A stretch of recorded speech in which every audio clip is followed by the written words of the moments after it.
1-800-LAW-1010, 1-800-LAW-1010.com. From Martin Harding and Mazzotti, it is Paul Harding on the line. Thanks for coming on, Paul. Hey, good morning. Good morning, guys.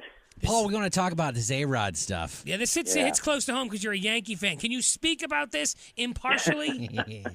Oh, I'm going to try to separate my my personal love for the Yankees with this ridiculousness that's been going on with A-Rod. Yeah, I can. Go ahead. I just plain and simple. Yeah. He has no chance in hell. In court. He is bringing this to court yesterday as soon as they opened. His lawyers, a team of them, filed that one lawyer looks really good, by the way. He's a tough guy. They filed suit in U.S. District Court, and all the experts I'm hearing, and I anticipate you'll say the same thing, is no way, right? Yes, absolutely no way, no chance. The lawyer referring to, I think, is the guy named Tacopina. Yeah. And, he is involved in a lot of high-profile cases. I have met him over the years, and historically, when he's real good. I mean, he's not unethical, but what he does is he'll take facts that have very little to do with what's really happening, right? And he'll sort of de-emphasize what is what's supposed to be talking about, and he'll sort of give you a different direction to look at. And that's what they're doing here.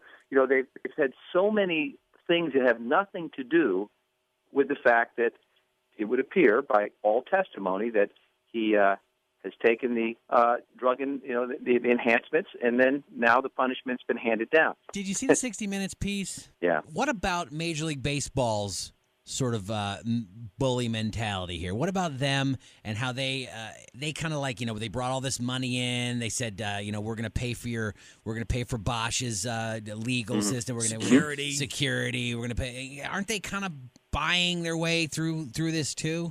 Yeah, you could certainly make the argument that it was a bit overkill, that they're trying this case outside of the arbitration.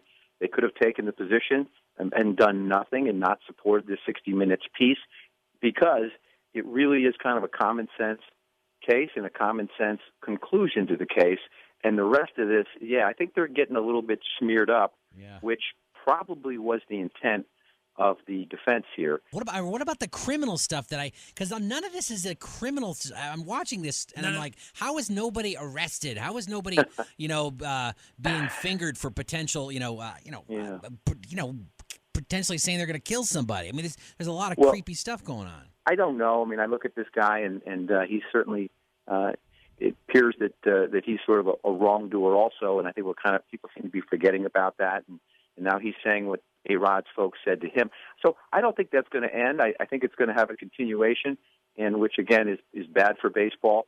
Certainly, I can't see it being in any way good for A-Rod. All right, it's Paul Harding from Martin Harding and Mazzotti, 1-800-LAW-1010 and 1-800-LAW-1010.com. 30 seconds left. Just step back and, do you think Major League Baseball could have handled this better? And that includes maybe, I know he doesn't do it often or ever, but having the commissioner testify? Yeah, I mean, that was another point that they brought up, that why couldn't something like that have happened in advance?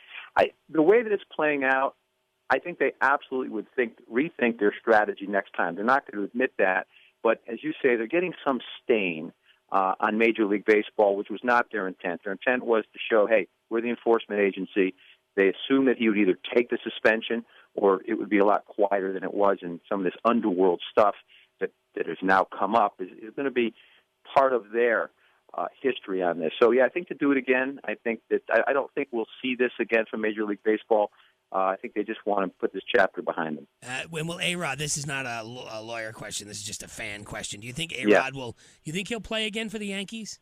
I don't. No, I think that his days are up. I mean, they even said recently that none of the sort of, interleagues want him to play. Because he can't play for Major League Baseball. Right. The interleagues are saying, we don't want him either. Now, someone's going to, at some lower level of baseball, they'll probably let him play. But, a year off at his age, I don't think he comes back to be effective. And I think they end up finding a monetary solution to the A-Rod problem. The Martin Harding Mazzotti softball team this summer could stand good publicity, man. Could stand a good welcome. stick. Yeah. What's that? Quinn said your softball team could use a good stick this summer. Oh yeah, no, right, and that's somebody could do that. Somebody could do it, right? He could play. Right. They could bring him on. I think, I mean, there's A League, there's A Summer, there's that would take him on? Because can you imagine the fanfare if he joined the Amsterdam Antlers? Yeah, You know, or you get some big fat cat Wall Street firm that's got like a Central Park softball league. They'll get him to play. They'll pay him $10 million or Let me something just get a ridiculous. dig in here. Remember, like, great players like World Series champions like Daniel Nava of the Boston Red Sox. Oh, my God. They sometimes rise to the bigs through an independent league. It's totally possible. Well said, Yeah, Pantera. twisting There the you knife. go. there's those Reds. I knew the Red Sox were going to come up at some point during this conversation. Hey, thanks for coming on this morning. All right, guys. Thank you. 1-800-LAW-1010. That's 1-800-LAW-1010.com. Paul Harden. Quinn and Cantera, mornings on PYX 106.